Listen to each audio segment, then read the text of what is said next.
Boa noite, gente. Mais um Quinta da Físio e dessa vez a gente vai conversar sobre um assunto que é muito importante para todas as áreas da fisioterapia, mas no dia a dia a gente acaba esquecendo alguns princípios e isso impacta na nossa conduta com o paciente, porque quando a gente lembra dos princípios da aprendizagem motora, a gente consegue trazer muitos mais benefícios para o paciente. Quando a gente fala sobre aprendizagem motora, a gente precisa lembrar que tudo se inicia quando a gente fornece informação ao paciente. E a gente tem duas formas de fornecer essa informação.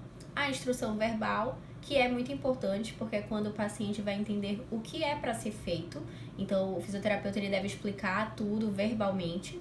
E também através da demonstração.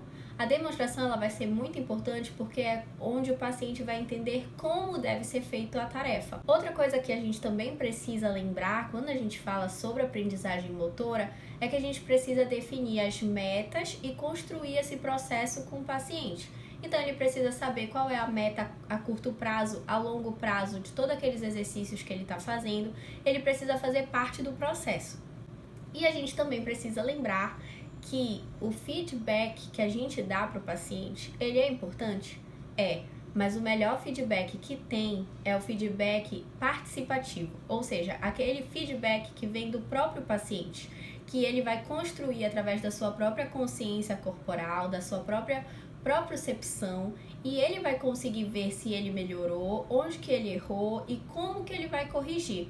E aí nós devemos apenas dar conhecimento para o paciente dos seus resultados, do seu desempenho, mas deixar com que ele participe desse processo.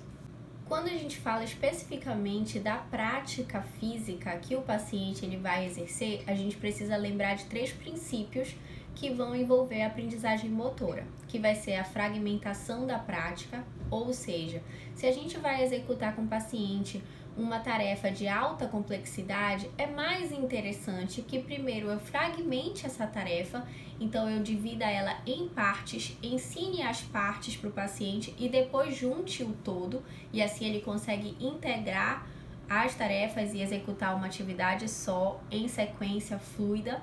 A gente precisa também saber sobre o espaçamento da prática. Aqui no Brasil, esse termo é mais conhecido como distribuição da prática. Ou seja, a gente vai executar aquelas tarefas, aquele processo de forma maciça ou de forma distribuída. E o que significa isso?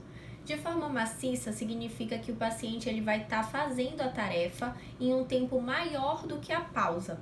E distribuída, ele vai ter um tempo de pausa maior do que tempo de execução da tarefa. E o mais importante de todos é a variabilidade da prática.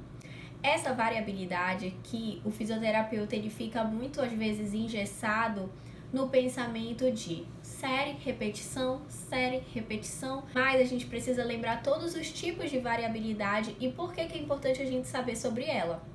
Essa variabilidade vai permitir o fisioterapeuta a provocar uma interferência contextual, sendo que essa interferência contextual ela pode ser de baixa, média ou alta complexidade. Quanto mais as tarefas variarem, maior vai ser a complexidade daquela variabilidade.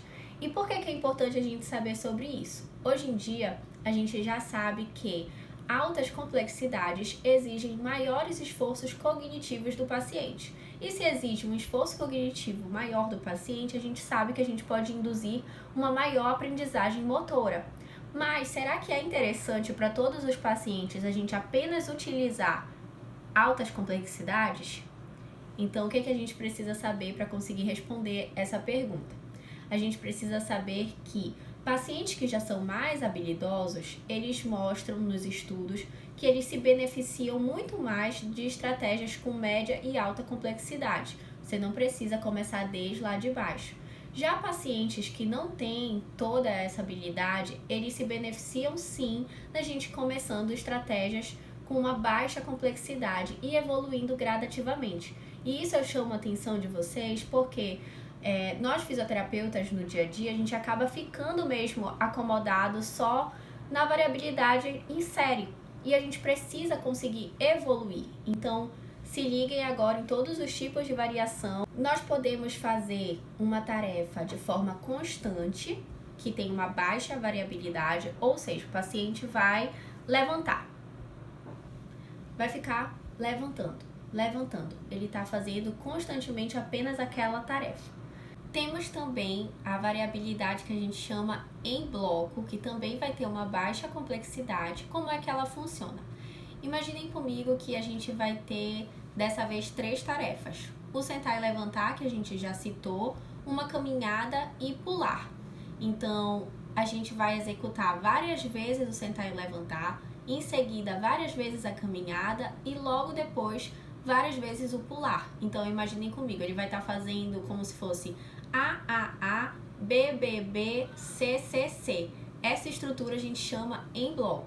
Quando a gente fala em série, a gente já vai estar falando em faz uma vez o senta e levanta, faz uma vez a caminhada, faz uma vez o pular, volta para o senta e levanta, caminhada, pular. Ou seja, ABC, ABC, que é a estrutura que a gente utiliza muito dentro dos circuitos na fisioterapia.